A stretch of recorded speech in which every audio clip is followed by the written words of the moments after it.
India for the G20 Foreign Ministers meeting. India has selected the theme of One Earth, One Family, One Future for its G20 presidency.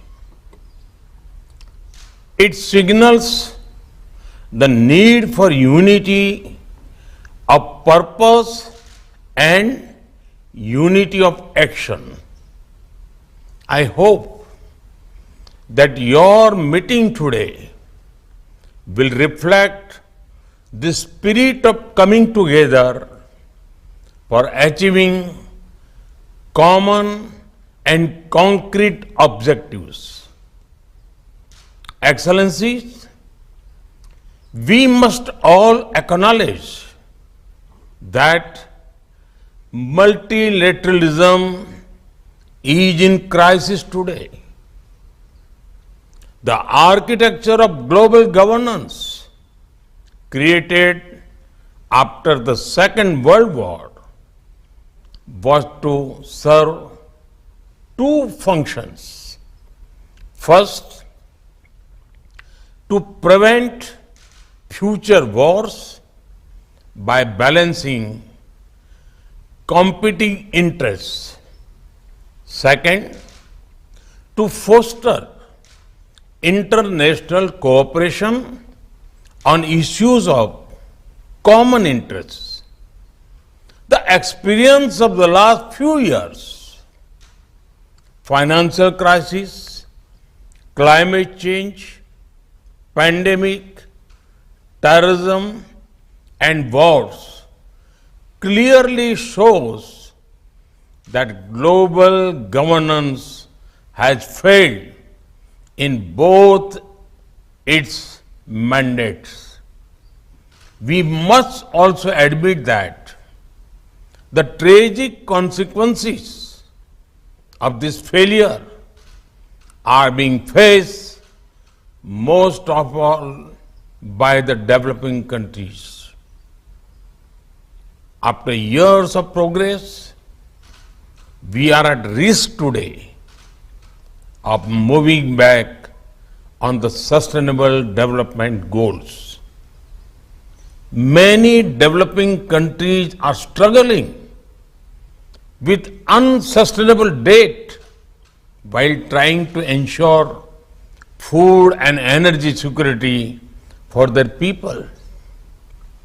They are also the ones most affected by global warming caused by richer countries.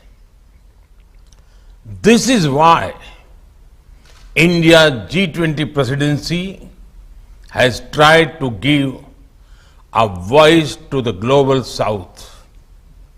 No group can claim global leadership without listening to those most affected by its decisions. Excellencies, you are meeting at a time of deep global divisions. As Foreign Minister, it is but natural that your discussions are affected by the geopolitical tensions of the day.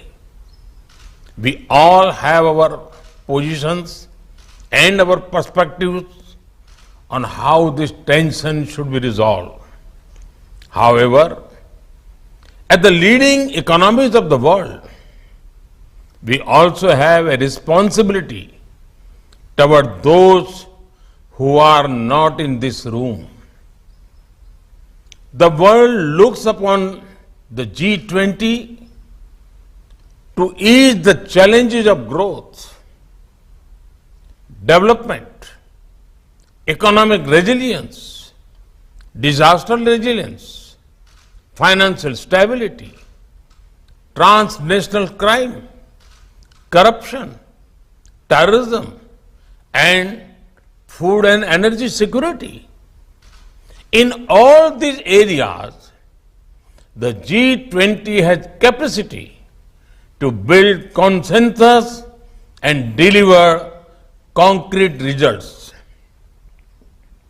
We should not allow issues that we cannot resolve together to come in the way of those we can. As you meet in the land of Gandhi and the Buddha, I pray that you will draw inspiration from India's civilizational ethos to focus not on what divides us, but on what unites us. Excellencies, in recent times, we have seen the most disastrous pandemic of a century.